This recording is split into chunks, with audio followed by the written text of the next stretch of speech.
Dual nature of matter and radiation. तो dual का मतलब, सबसे पहले ड्यूअल का मतलब है कि जिसमें दो तरह का करैक्टर दिखे हमें, दो तरह का करैक्टर दिखे हमें एक ही चीज में, तो उसको हम ड्यूअल बोलेंगे।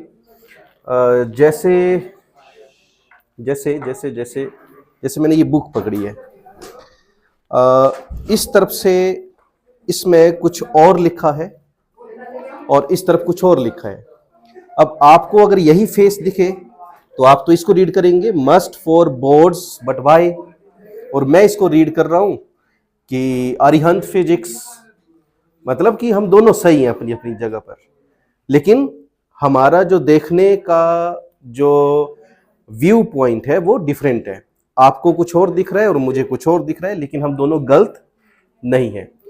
तो सेम चीज जो थी वो मैटर और रेडिएशन को जब साइंटिस्ट स्टडी कर रहे थे अपने अपने टाइम में, अपने अपने जगह पर, तो इस चीज को फेस कर रहे थे। कुछ लोग बोल रहे थे कि जो पहले लाइट की बात करते हैं, हम रेडिएशन की बात करें तो रेडिएशन के ड्यूअल करैक्टर को स्टडी करते हैं पहले हम।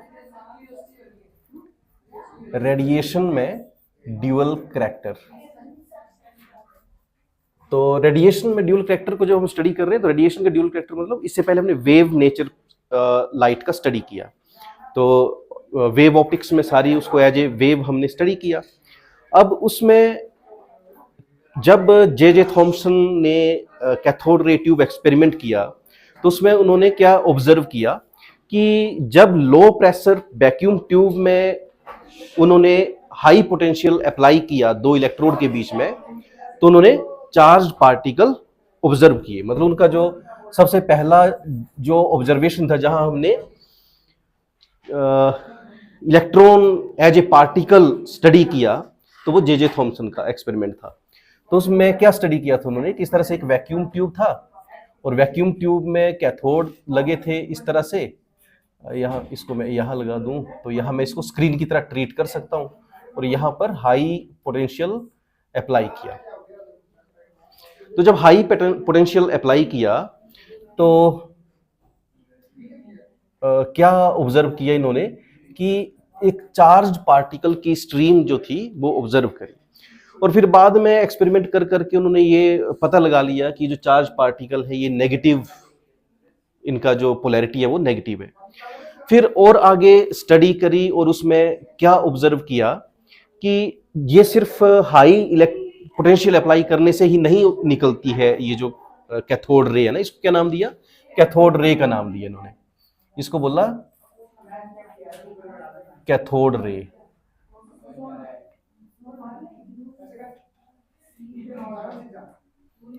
Plus minus plus minus plus minus, मतलब ये नेगेटिव पोटेंशियल है यहाँ पर ना। तो ये अरेंजमेंट था, और यहाँ पर क्या था, लो प्रेशर गैस थी इसमें, तो यहाँ ये बिहेवियर उन्होंने स्टडी कर उसको कैथोड रे बोला। फिर उन्होंने आगे charge particle, Millikan, oil drop method, e by m ratio, बड़े सारे इसमें काम किए उन्होंने, और इस चार्ज के बिहेवियर को उन्होंने बताया कि नेगेटिव चार्ज है ये। फिर बाद में क्या हुआ कि बाद में उन्होंने कुछ ऐसे फिनोमेना देखे कि जहां सेम टाइप ऑफ एमिशन हो रहा था, जैसे कि अगर मेटल को हीट करे तो कुछ मेटल्स को हीट करने पर भी क्या हो रहा था कि इस तरह के चार्ज पार्टिकल्स निकल रहे थे जिनके कैरेक्टरिस्टिक्स जो थे वो सेम थे कैथोड रे की तरह। या किसी सरफेस पर रेडिएशन गिरने पर क्या हो रहा था, चार्ज पार्टिकल इजेक्ट हो रहे थे। तो उन्होंने फिर एक कंक्लूजन निकालने की तरफ वो अग्रसर हुए कि जो ये चार्ज्ड पार्टिकल हैं सिर्फ हाई पोटेंशियल अप्लाई करने पर ही नहीं निकल रहे हैं, अलग अलग तरह से अगर हम मेटल्स को एनर्जी प्रोवाइड करें तो उसके सरफेस से इलेक्ट्रॉन इजेक्ट होंगे। तो इस फिनोमेना को स्टडी करा, और जो एमिशन ऑफ इलेक्ट्रॉन हो रहा था उसको स्टडी किया कि कैसे कैसे एमिशन ऑफ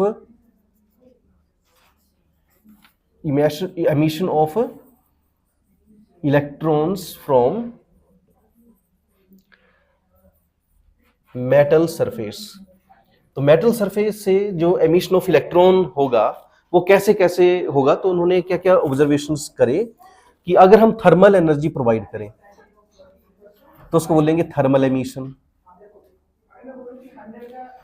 अगर हम क्या करें, फोटो इलेक्ट्रिक फोटोन मतलब कि light energy radiation metal surface के ऊपर गिराएं तो बोलेंगे हम फोटो एमिशन। और जो इलेक्ट्रॉन इजेक्ट होगा इस तरह से उसको बोलेंगे हम फोटो इलेक्ट्रॉन।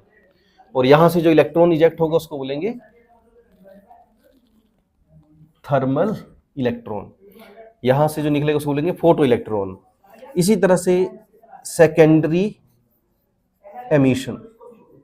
अब सेकेंडरी एमिशन क्या था कि अगर मेटल सरफेस के ऊपर इलेक्ट्रॉन बीम स्ट्राइक कर रही है ना, यहां पर क्या था, थर्मल एनर्जी दी, यहां पर क्या था, फोटो एनर्जी दी, यहां पर क्या था कि इलेक्ट्रॉन बीम स्ट्राइक कर रही है मेटल सरफेस के ऊपर। तो एक इलेक्ट्रॉन के मेटल सरफेस के ऊपर गिरने से, जैसे अगर ये मेटल सरफेस है, इस सरफेस इस मेटल के ऊपर हम क्या कर रहे हैं, इलेक्ट्रॉन बीम स्ट्राइक करवा रहे हैं। तो इस इलेक्ट्रॉन बीम के स्ट्राइक होने से यहां का जो इस सरफेस का जो इलेक्ट्रॉन था वो इजेक्ट हुआ। तो इस एमिशन को बोलेंगे हम सेकेंडरी एमिशन। तो यहां पर सेकेंडरी एमिशन हो रहा है, मतलब एक इलेक्ट्रॉन के टकराने से दूसरा इलेक्ट्रॉन बाहर निकल रहा है, तो इसको बोलेंगे हम सेकेंडरी एमिशन ऑफ इलेक्ट्रॉन। फिर था फील्ड एमिशन।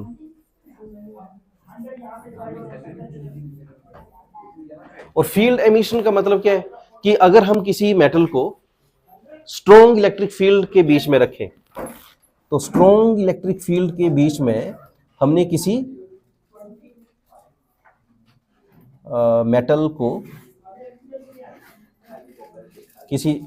मेटल पीस को स्ट्रॉन्ग इलेक्ट्रिक फील्ड के बीच में रखा। तो स्ट्रॉन्ग इलेक्ट्रिक फील्ड के बीच में मेटल पीस रखेंगे तो जो मेटल सरफेस के ऊपर इलेक्ट्रॉन्स हैं उसके ऊपर कैसा चार्ज है, नेगेटिव चार्ज। तो यहां स्ट्रॉन्ग इलेक्ट्रिक फील्ड अप्लाई करी हमने, तो वो जो इलेक्ट्रॉन है सरफेस से वो क्या करेंगे, पॉजिटिव पोलैरिटी की तरफ को एमिट हो जाएंगे। तो वहां भी क्या होगा, एमिशन ऑफ इलेक्ट्रॉन हो गया।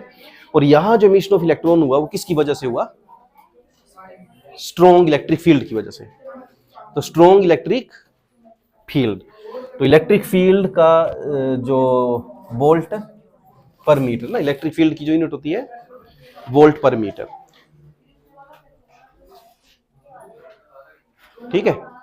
तो इस एमिशन को कोल्ड एमिशन भी बोलते हैं, कोल्ड एमिशन ऑफ इलेक्ट्रॉन और emission of electron due to strong electric field. अच्छा, यहां एक चीज जो सब में कॉमन हो रही है वो क्या है कि इलेक्ट्रॉन को इजेक्ट होने के लिए एक्सटर्नल एनर्जी की जरूरत पड़ रही है, और वो एक्सटर्नल एनर्जी के सोर्सेज अलग अलग हैं इन अलग अलग एमिशन में। पहले में वो थर्मल एनर्जी से एनर्जी ले रहा है, दूसरे केस में वो फोटोन से एनर्जी ले रहा है, तीसरे केस में वो इलेक्ट्रॉन से एनर्जी ले रहा है, और चौथे केस में इलेक्ट्रिक फील्ड से एनर्जी ले रहा है। तो क्या चीज है जो इलेक्ट्रॉन को सरफेस के ऊपर बांध के रख रही है, उसको बोलते हैं हम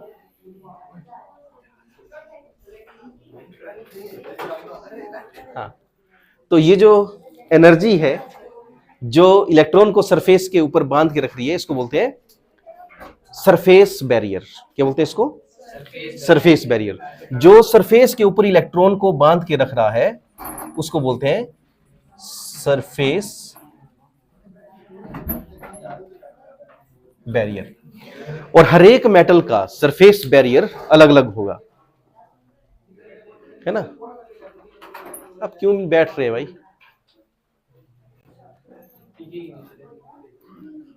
ये भाई साहब नए नए दिख रहे हैं। क्या नाम है आपका, तनिष्क। कहां से आप, पंचरुखी से। क्या प्रेरणा हुई, मतलब उसने प्रेरित किया, किसने नहीं किया, ट्रायल ले। ठीक है, ठीक है। तो यहां तक हमने क्या समझा कि इलेक्ट्रॉन को सरफेस से बाहर निकलने के लिए क्या चाहिए, एक्सटर्नल एनर्जी। तो एक्सटर्नल एनर्जी की जरूरत क्यों पड़ रही है, क्योंकि वो जो इलेक्ट्रॉन है वो सरफेस के साथ बंधा हुआ है और कुछ स्पेसिफिक एनर्जी के साथ बंधा हुआ है जिसको हम बोलते हैं सरफेस बैरियर। किस चीज के लिए बैरियर, इलेक्ट्रॉन को बाहर निकलने से रोक रहा है वो। तो अगर सरफेस से इलेक्ट्रॉन इजेक्ट होते रहे तो कॉमन सा क्वेश्चन कल भी हमने डिस्कस किया था कि ऐसा भी हो सकता है ना कि मेटल से इलेक्ट्रॉन निकल रहे हैं तो इलेक्ट्रॉन डेफिशिएंसी आ जाए उसके ऊपर, इलेक्ट्रॉन कम हो जाए, है ना। पर ऐसा होता नहीं है। क्यों नहीं होता, क्योंकि मेटल में जो इलेक्ट्रॉन बाहर निकल रहा है वो कौन सा इलेक्ट्रॉन है, फ्री इलेक्ट्रॉन उसको बोलते हैं। ऑलरेडी वो कंडक्शन बैंड में इलेक्ट्रॉन होता है। मेटल में इलेक्ट्रॉन हमेशा कंडक्शन बैंड में रहते हैं, फ्री इलेक्ट्रॉन बोलते हैं हम उनको। तो अगर इलेक्ट्रॉन वो इजेक्ट होता है तो जो मेटल का सैंपल हमारे पास है जहां से इलेक्ट्रॉन इजेक्ट हो रहा है उस सैंपल के ऊपर क्या होगा, पॉजिटिव चार्ज आ जाएगा। इलेक्ट्रॉन निकला, नेगेटिव कम हुआ तो उसकी पॉजिटिविटी बढ़ी। उस पॉजिटिव बढ़ने से क्या होगा, वो फिर से इलेक्ट्रॉन को अपनी तरफ खींच लेगा। उस इलेक्ट्रॉन को नहीं खींचेगा, किसी और को खींच लेगा। एक तरह से वो जो न्यूट्रलिटी है चार्ज की वो बनी रहेगी मेटल के ऊपर, ठीक है। अच्छा, इतनी बात होगी। अब यहां हमने एक चीज समझ ली है कि इलेक्ट्रॉन को इजेक्ट करवाना है अगर सरफेस से तो हमें एक्सटर्नल एनर्जी देनी पड़ेगी, और वो जो एक्सटर्नल एनर्जी वो कितनी होनी चाहिए, इस बैरियर, सरफेस बैरियर से ज्यादा होनी चाहिए।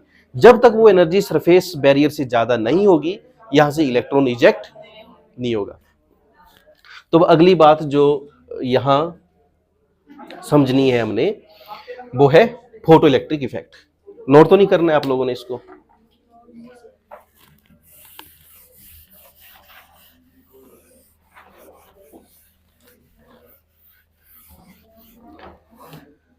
अब हम समझेंगे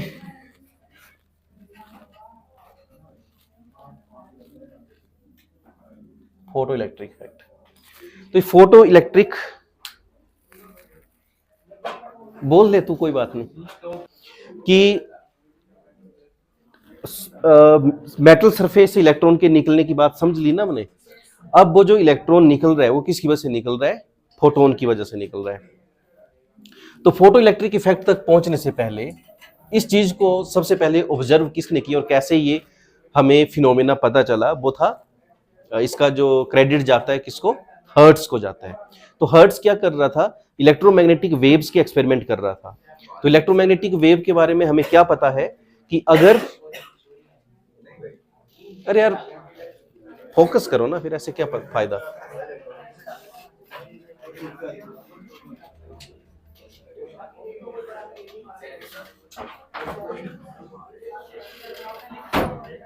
हर्ट्ज का बस ना फोकस, हर्ट्ज का स्पार्क गैप एक्सपेरिमेंट जो था, एक सेटअप, उसने दो मेटल प्लेट्स लिए थे और उन मेटल प्लेट्स को उसने इंडक्शन कॉइल के साथ जोड़ा था।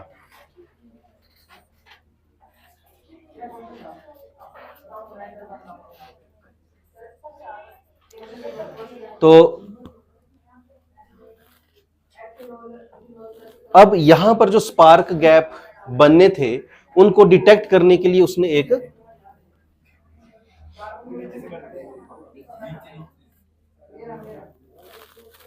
डिटेक्टर लूप, ठीक है ना, एक डिटेक्टर लूप उसने रखी थी जहां पर क्या हो रहा था, यहां जो स्पार्क प्रोड्यूस हो रहे थे, स्पार्क किस चीज के, जो इंडक्शन की वजह से इलेक्ट्रोमैग्नेटिक वेव प्रोड्यूस करने की कोशिश कर रहा था ना वो।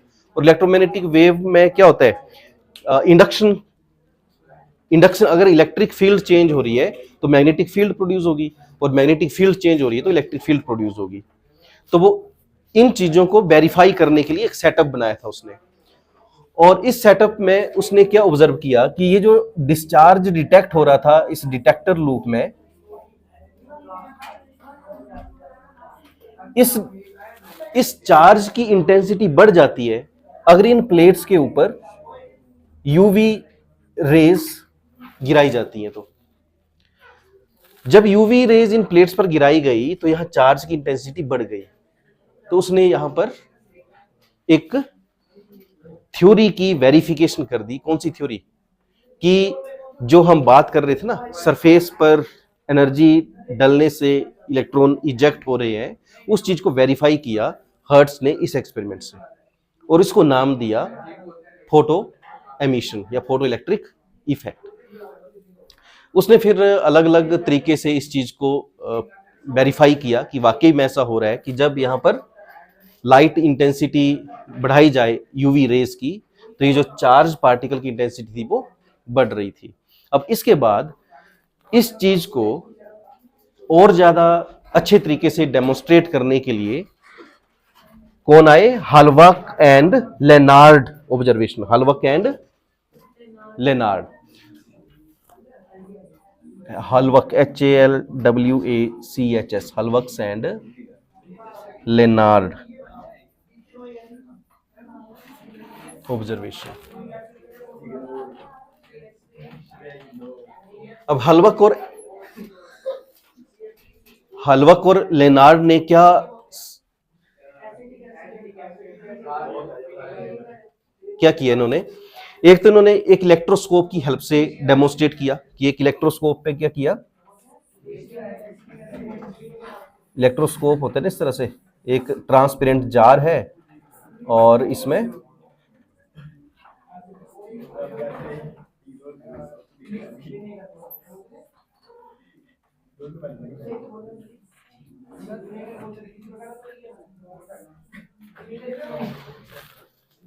ये कोई जिंक प्लेट, मेटल की प्लेट ली जिंक की, और इसमें जब इन्होंने अल्ट्रावायलेट रेज को गिराया तो ये जो गोल्ड लीफ थे चार्ज को डिटेक्ट करने के लिए इस जार में लगाए हुए, इन्होंने चार्ज्ड बिहेवियर शो किया, है ना।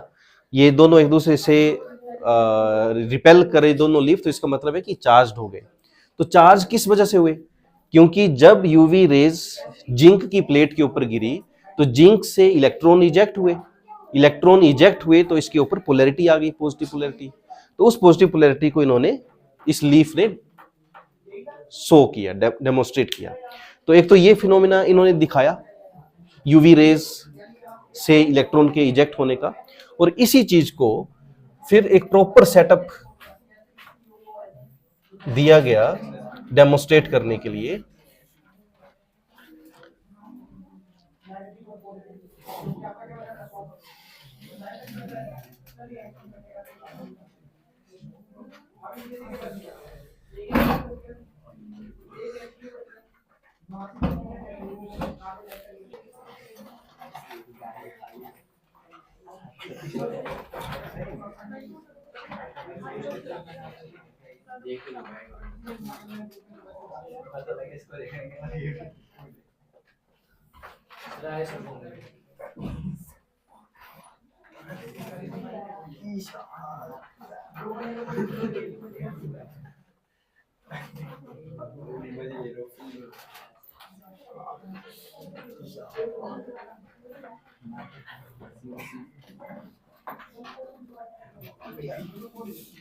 अब ये जो सेटअप है ना, इस सेटअप में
this is